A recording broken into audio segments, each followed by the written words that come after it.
Hey, it's Tom here with a care video for the Kangaroo Paw Fern.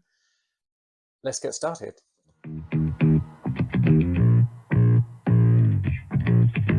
Alrighty, so the Kangaroo Paw Fern.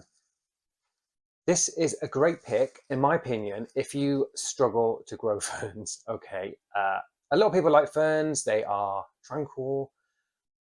They're just calming. They're really nice plants to have around your home, but sometimes they just don't like your care, or they don't like the environment that you're growing them in. Maidenhair ferns, bird's nest ferns, rabbit foot ferns, staghorn ferns. They can all look great and amazing, but they can struggle. Either they're a bit temperamental sometimes, or the environments just aren't suitable. But I find the kangaroo paw fern to be really, really resilient. It is really strong. If you were to rank all the ferns, I would say this is near the top as easygoing. I hate that phrase. It sounds so simplistic, but they are forgiving. They will put up with some poor treatment, which I'm going to go through in this video. And I just think they're a great pick. They can be a little tricky to find. They're not expensive. They're not rare houseplants, but they're uncommon in a lot of places. So you may struggle to find it. But I really, really think they are worth it. If you want a fern, and I'm going to go through it in this video, tell you how to look after it, then they're a good bet from me. Okay, so what about its light? What do we need to provide for the light levels? It's a fern, so they are adaptable to a wide range of light conditions. They don't want particularly, well, they don't want full sun, like extremely hot, intense sunlight. It's too much for them. So somewhere with a medium light levels or even possibly low light is going to be sort of okay. Ideally, they want a bright location without any full sun. That's the best spot for them. They'll grow fast, they will look great, and should have very few problems. But if you can't provide that, they will cope with a lower light positioning. And yes, so where do I put mine? Mine is in a east-facing room, but it's nowhere near the window. It's probably 10 feet away from the window, I'd say, and it's fine. So this plant, I would say, is about 4 or 5 years old, and it's grown. It was really small when I first bought it, and every year it just gets bigger. The fronds get a bit larger. The first ones are kind of, you get three. I might have to show you other footage to show this, but you get 3 sort of lobes stick out, and then as the plant gets a lot more mature, you end up with more. Again, you might not be able to see this. I'll show you some footage just to show. So they do spread out, and you do need good light levels for that in order for that to happen. So yeah, I would say this plant is growing in a medium light location, bordering low light, and it's fine. Moving on to watering. One of the main reasons that ferns go funny in people's homes normally is incorrect watering, too much or not enough. This plant, on the other hand, is really, it's forgiving. I'm going to use that word. It's forgiving. It doesn't want to be overwatered. It doesn't want to be soaked. So we'll move on to some potting soils and mixes a bit later on, but it doesn't want to be soaked. So you do need to let it dry out, but equally it does enjoy being moist. It does like being watered. It likes it. But if you forget about it, which I have definitely forgotten about this plant many, many occasions over the years, if you allow it to dry out completely, most ferns don't like that. They really resent that happening. But this fern is okay. I've had this dried out probably for several days, maybe even a week without realizing, and it's okay. There's been no real long-term damage caused by that. It's not what they want. It's something you should try to avoid. Don't take this as me saying, oh, just let them dry out for ages. Do try and keep them moist as much as possible. They are a fern and they do enjoy the constant moisture around the roots. They just don't want to be overwatered. That's a no. But a bit of underwatering occasionally is not going to be the end of this plant. Whereas if you did it on another fern, maidenhair ferns, Boston ferns, you're saying goodbye. They're going to leaf drop, the leaves are going to go everywhere, it's going to make a mess, and you're going to lose your plant. But these ones, no. The second reason that people run into difficulties normally with ferns is humidity. The humidity is too low for them, and they resent that, and they just collapse or just look awful. Again, forgiving. The kangaroo paw fern, sorry, I call it kangaroo fern. I don't know, I'm just calling it by the short name. I mean, there are multiple common names. You may know it as kangaroo paw fern, kangaroo fern, some people do call it. And also, I think hound's foot, which I guess is something to do with the the shape of the leaves again. I think it's houndsfoot. If it's not, I'll correct myself here. But yes, humidity. In most situations, you probably won't have a problem, okay? So average room humidity is fine. You're not going to have to do anything specific or different. That's going to be okay. If you've positioned it in an area that's very low humidity, or you just get low humidity in your part of the world where you're living, then you may need to do something if you notice problems. What you'll be looking for is the brown edges and just sickly sort of issues. If you have difficulty growing ferns normally because of humidity, like extreme difficulties, you may run into problems with this one. But generally speaking, if you have an average room humidity, you should not have any problems here. All right, let's have a quick look at repotting and potter mix. You will not need to repot these plants very often.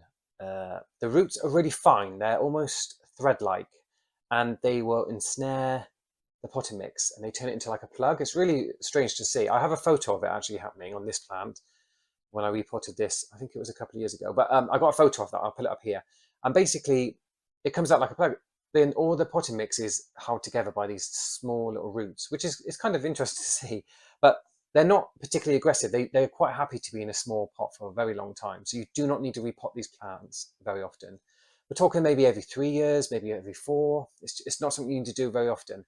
If you have a brand new plant and it's quite small, then obviously you're going to have to repot that up probably more frequently than one that's been established, like this one. But after it's become mature and it's large enough, you just don't need to repot that often. So like I said, every 3 or 4 years is probably absolutely fine. As for the potter mix, they don't want really chunky sort of mixes. They don't need it. They don't particularly like it. As I said, the roots are really thin, sort of thread-like. They don't have the strength. They don't have the power to sort of grow through a thick, chunky piece of the bark or whatever you're using in the potter mix. So something that's really kind of thin and I don't know the word I want to use. Well, fine, that's the word I want to use. So a potter mix that's quite fine is what you want to go for here. So there are potter mixes which are designed for ferns. That's definitely, yes, that'd be fine. There are other ones which have worm castings and things like that. That's fine as well, because that's very fine. Fine. I'm using a lot of fine here. Yeah, I just avoid anything that's really chunky. You don't need to put in gravel and stones and perlite and things like that. It's all chunky materials that just aren't necessary for these plants. As for feeding, they don't need regular feed. Once a month is probably plenty, if even that. Personally, I don't feed that often. It's not in a great location for light. It's not growing super fast. It doesn't need that much feed. So I probably end up doing it once every couple of months too. Yeah, probably about once every 2 months. And that's more than enough. It's fine. It's not struggling. It's got no nutrient deficiencies. It's okay. So once every 2 months for me is fine. I'll use an everyday houseplant feed. There's nothing specific or special I use. And I just use it with a watering can, just water diluted, and off we go. That's easy. Looking at temperature now quickly. Again, average rooms, average houses, it's normal, it's fine. They don't grow in particularly cold temperatures, and anything approaching freezing or frost, it's too cold. You need to bring them inside. If it's outside, of course, and you're in low levels, then you need to bring it indoors. But yeah, most people will have this as a house plant, and they'll probably have it all year round. And you don't need to do anything. It's fine. It's going to be absolutely okay. If you want to propagate these plants, then you absolutely can. The easiest way to do them is to use the rhizomes. I'll show you some footage. Basically, there is a frond will come out every so often, and you just cut the rhizome, and you can then plant it up. Because they are quite slow growing, relatively speaking, it's probably best if you use several of these cuttings in the same container, and it will bulk out a lot faster than if you were just to use one. But yeah, propagation is straightforward, and it usually has a good success rate. Just do it in the spring or summer for the best results. Okay, so let's talk about some problems you might come across, some of the symptoms and what it means. So brown tips are probably, or maybe even a bit further than brown tips, are probably the most common thing you're going to find. And so if parts of the leaf are going brown, or you do have brown ends, it's going to be underwatering potentially. It could also be low humidity.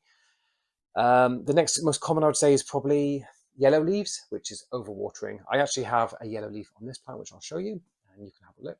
So that's a sign of it being given too much water.